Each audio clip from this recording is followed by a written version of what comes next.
और 28 जनवरी 2026 को हुए बारामती प्लेन हादसे के बारे में आप सबको पता चल ही गया होगा। महाराष्ट्र के डिप्टी चीफ मिनिस्टर के साथ साथ 4 लोग और मारे गए। अभी इस केस में एक बहुत बड़ा अपडेट आया है। फ्लाइट डाटा रिकॉर्डर और कॉकपिट वॉइस रिकॉर्डर को रिकवर कर लिया गया। डीजीसीए ने कहा कि पायलट ने आखिरी वक्त में कहा, ओह शिट, न कोई इमरजेंसी न कोई मेड कॉल। क्रैश होने से ठीक पहले पायलट ने कहा, ओह शिट। मुझे लगता है इसका एक ही मतलब हो सकता है, एक ऐसा अफसोस जिसमें उनके पास समय ही नहीं था, एक ऐसा अफसोस जिससे बाहर आने का कोई रास्ता नहीं था। बस मौत को गले लगाना ही एकमात्र रास्ता बन गया होगा। पायलट के द्वारा कहे गए इस शब्द से मुझे 2 पॉसिबिलिटीज नजर आती है। पहला एक टेक्निकल प्रॉब्लम, दूसरा पायलट एरर। बात करें टेक्निकल प्रॉब्लम की तो में भी कुछ ऐसी टेक्निकल प्रॉब्लम हुई होगी जिससे प्लेन स्टॉल में चला गया। इसके बारे में मैंने पिछले वीडियो में भी बताया था, लेकिन अब मुझे इसकी संभावना बहुत कम लगती है क्योंकि पायलट हमेशा से ग्राउंड से कनेक्टेड था। उन्होंने जब भी जिक्र किया सिर्फ लो विजिबिलिटी का ही जिक्र किया। अगर प्लेन में टेक्निकल प्रॉब्लम होती तो वो पहले भी बता सकते थे, उनके पास काफी समय था। लेकिन लियार जेट के पायलट ने कभी भी टेक्निकल प्रॉब्लम का जिक्र नहीं किया, इसलिए अब मुझे नहीं लगता कि कोई टेक्निकल प्रॉब्लम हुई होगी।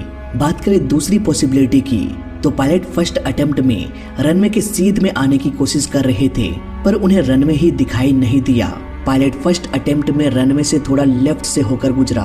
अगर एक प्लेन रनवे के सीध में आगे बढ़ रहा है और पायलट को रनवे दिखाई नहीं देता तो ऐसे केस में पायलट लैंडिंग प्रोसेस को रोककर फ्लाइट को कंटिन्यू रखेगा।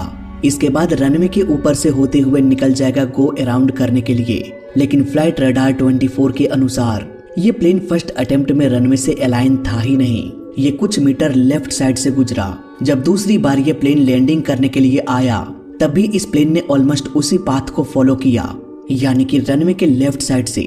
दोस्तों इसे इत्तेफाक कहें या कुछ और, लेकिन लियार जेट 2 बार लैंडिंग करने की कोशिश किया और दोनों ही बार पायलट ने मेन रनवे को छोड़कर लेफ्ट साइड के खाई से अलाइन हुआ। क्या पता पायलट रनवे को देख ही ना पा रहे हो और रनवे के लेफ्ट साइड को वो समझ लिया कि यही रनवे है, जबकि वहां कोई रनवे था ही नहीं।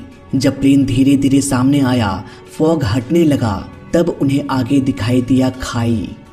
मे बी यहीं पर उन्होंने कहा होगा कि ओ शिट। मे बी इसी वक्त पायलट ने एक आखिरी कोशिश किया, कोशिश प्लेन के दिशा को चेंज करने की। इसी कोशिश में प्लेन रोल कर गया, जिसे सीसीटीवी फुटेज में भी रिकॉर्ड किया गया। शायद हम जिसे स्टॉल समझ रहे हैं, मे बी वो पायलट की आखिरी कोशिश हो प्लेन को बचाने की, जिसमें वो असफल रहे।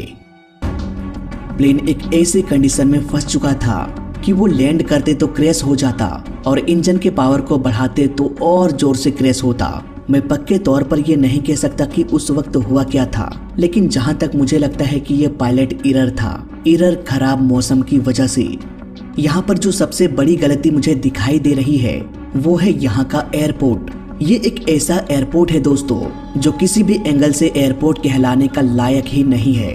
आगे मैं इसके बारे में जो बताने जा रहा हूँ उसे सुनकर तो आपका दिमाग हिल जाएगा। ऐसे ऐसे पॉइंट्स मैंने इकट्ठा किया है। सपोज एक प्लेन को इमरजेंसी लैंडिंग करनी है बारामती एयरपोर्ट में। ऐसे में सबसे पहले पायलट बारामती एटीसी को रेडियो कॉल करेगा, लेकिन ये कॉल कभी भी कनेक्ट नहीं हो पाएगा। क्यों? क्योंकि इस एयरपोर्ट में एटीसी तो है ही नहीं। दोस्तों एक प्लेन को सुरक्षित लैंड कराने के लिए एटीसी का बहुत बड़ा योगदान होता है। कब, कहां, किस वक्त एल्टीट्यूड को बढ़ाना है, घटाना है, सब कुछ एटीसी मैनेज करता है। यहाँ तक कि रनवे का कंडीशन कैसा है, रनवे खाली है या कोई और प्लेन रनवे पर है, कहीं किसी रनवे पर कंस्ट्रक्शन का काम तो नहीं चल रहा, इन सब का क्लियरेंस भी एटीसी देता है। लेकिन जरा सोचो, जिस एयरपोर्ट में एटीसी है ही नहीं तो वहाँ प्लेन्स कैसे लैंड करते हैं? दोस्तों आमतौर पर एयरपोर्ट्स में प्लेन के पायलट और एटीसी के बीच कम्युनिकेशन होता है, लेकिन बारामती जैसे एयरपोर्ट्स में पायलट टू पायलट कम्युनिकेशन किया जाता है। आसान शब्दों में कहें तो मान लो मेरा प्लेन बारामती एयरपोर्ट में लैंडिंग करने के लिए जा रहा है, तो मैं अपने रेडियो को एक कॉमन फ्रीक्वेंसी में सेट कर दूंगा। ये रेडियो फ्रीक्वेंसी सिर्फ मेरे लिए नहीं है, बल्कि उस एयरपोर्ट में मौजूद सभी प्लेन्स के लिए है। और ये सभी प्लेन्स अगर एक ही फ्रीक्वेंसी में रहेंगे तो कॉकपिट में बैठे सारे पायलट्स को सभी प्लेन्स की आवाजें सुनाई देगी। ये ठीक उसी तरह होता है जैसे हम 4 दोस्त कॉल कॉन्फ्रेंस करके बात करते हैं और अपना अपना लोकेशन बताते हैं कि भाई मैं यहाँ पर हूँ, वो वहाँ पर है और वो वहाँ पर है। इसी तरह से पायलट्स भी अपना अपना लोकेशन बताते हैं। अगर मैं अपने प्लेन को लैंड कराने वाला हूँ तो मैं रेडियो में सबको बता दूंगा कि भाई लोग मैं लैंड करने वाला हूँ। अगर कोई प्लेन टैक्सिंग करते हुए रनवे की ओर जा रहा है तो वो वहीं पर रुक जाएगा, रनवे पर दाखिल नहीं होगा, क्योंकि उसको जानकारी मिल चुकी है कि मैं लैंड कर रहा हूँ। इस तरह से सभी एक दूसरे का पोजीशन पता लगाते हैं और पायलट खुद डिसाइड करते हैं कि कहाँ जाना है, कितने एल्टीट्यूड पर जाना है। इस एयरपोर्ट में एटीसी का निर्माण करने का प्रस्ताव कई बार रखा गया, लेकिन यहाँ बारामती एयरपोर्ट के सामने पुणे एयरपोर्ट है तो यहाँ पैसेंजर्स की उतनी डिमांड है ही नहीं। इस एयरपोर्ट में सिर्फ कभी कभी ट्रेनिंग एयरक्राफ्ट या प्राइवेट प्लेन उड़ान भरता है, इसलिए एयरपोर्ट को अपडेट करने की कभी जरूरत ही नहीं पड़ी। बारामती एयरपोर्ट में अगली दिक्कत है वेदर रडार की। इस एयरपोर्ट में वेदर रडार भी नहीं था। अगर आपने मेरा पिछला वीडियो अजीत पवार का प्लेन हादसा देखा है तो आपको पता होगा कि इस हादसे के पीछे वेदर का अहम रोल था। वो फर्स्ट अटेम्प्ट में रनवे को ही देख नहीं पाया। बारामती एटीसी ने कहा था कि विजिबिलिटी 3000 मीटर है, जो कि इस तरह के प्लेन्स को लैंड कराने के लिए काफी था। इस पॉइंट पर आप में से कुछ लोगों ने मुझे फेक कहा, गलत जानकारी देने का इल्जाम लगाया गया। क्यों? क्योंकि मैंने बारामती एटीसी का जिक्र किया था, जबकि इन रियलिटी इस एयरपोर्ट में कोई एटीसी है ही नहीं। अब यहाँ पर एटीसी नहीं है तो फिर किसने कहा पायलट को कि विजिबिलिटी 3000 मीटर है? देखो बात आपकी सही है, गलती मेरी थी। मैंने पूरी जानकारी ना देकर पूरा केस पॉइंट पर रखने की कोशिश किया। देखा जाए तो बारामती एयरपोर्ट में कोई एटीसी नहीं है, इसलिए इस एयरपोर्ट से बस एडवाइजरी सर्विस जारी किया गया था, यानी कि ग्राउंड में जो लोग मौजूद थे वो पायलट को सब कुछ बता रहे थे। एडवाइजरी सर्विस का मतलब है कि पायलट को हम बस बता रहे हैं कि भाई ऐसा ऐसा एयरपोर्ट का कंडीशन है। यहाँ पर पायलट को कोई आदेश नहीं दिया जा रहा है कि कब उतरना है, कैसे उतरना है। सब कुछ यहाँ पायलट के हाथों में है। अगर उसे ठीक लगे तो उतर जाओ, नहीं तो गो अराउंड कर लो। कुल मिलाकर कहा जाए तो कुछ हद तक जो ग्राउंड स्टाफ है वही एटीसी की भूमिका निभा लेते हैं। इसलिए मैंने बारामती एटीसी शब्द का इस्तेमाल किया था मैंने पिछले वीडियो में। मुझे भी पता था कि यहाँ पर एटीसी टावर नहीं है। अब आपको लग रहा होगा कि भाई कब से एटीसी एटीसी एटीसी कर रहे हो, बस करो हो गया, लेकिन नहीं। पिछली वीडियो में मैंने गलती आपके सामने किया था तो एक्सेप्ट भी आपके सामने ही करूंगा। अब यहाँ पर मुद्दे की बात ये नहीं थी कि एटीसी टावर है या नहीं, मुद्दे की बात ये थी कि यहाँ पर वेदर रडार नहीं है।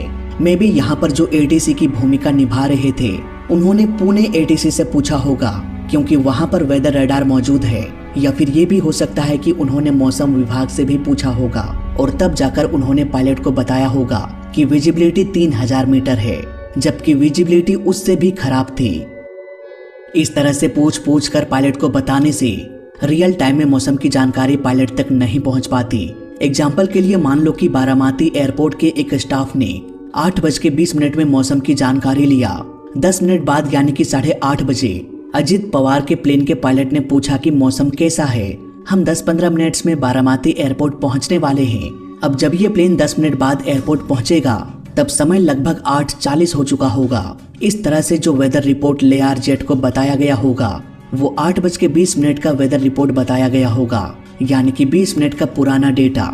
हालांकि ये सिर्फ एक एग्जाम्पल है। मेरा कहने का मतलब ये है कि अगर एयरपोर्ट में वेदर रडार नहीं है तो रियल टाइम में पायलट को मौसम की जानकारी नहीं मिल पाएगा। मुझे लगता है यही वजह है दोस्तों कि लेआर जेट के पायलट को जो एडवाइजरी दी गई थी कि विजिबिलिटी 3000 मीटर है, मे बी वो रिपोर्ट पुराना रिपोर्ट रहा होगा और कुछ मिनटों बाद मौसम और बिगड़ गई होगी। यहाँ पर सब कुछ पायलट के ही हाथों में था। प्लेन को लैंड कराना है तो करो, नहीं तो मत करो। इसलिए आमतौर पर इस एयरपोर्ट में जब प्लेन उड़ान भरता है तो दिन के समय में उड़ान भरता है, जब मौसम बिल्कुल साफ होता है। अब इतना समझने के बाद बात करते हैं आईएलएस की। आईएलएस एक ऐसा ऑटोमेटिक सिस्टम है दोस्तों जो घने कोहरे में भी रनवे ना दिखाई दे रहा हो तब भी प्लेन को रनवे के सेंटर लाइन में ले आता है और प्लेन के एल्टीट्यूड को मेंटेन करते हुए प्लेन को ग्लाइड स्लोप में यानी कि 2.8 से 3.5 डिग्री के एंगल में रखता है। इस तरह से बहुत कम विजिबिलिटी में भी प्लेन को सुरक्षित लैंड कराया जा सकता है। लेकिन बारामती एयरपोर्ट में आईएलएस तो दूर की बात, यहाँ पर रनवे लाइट्स भी नहीं था।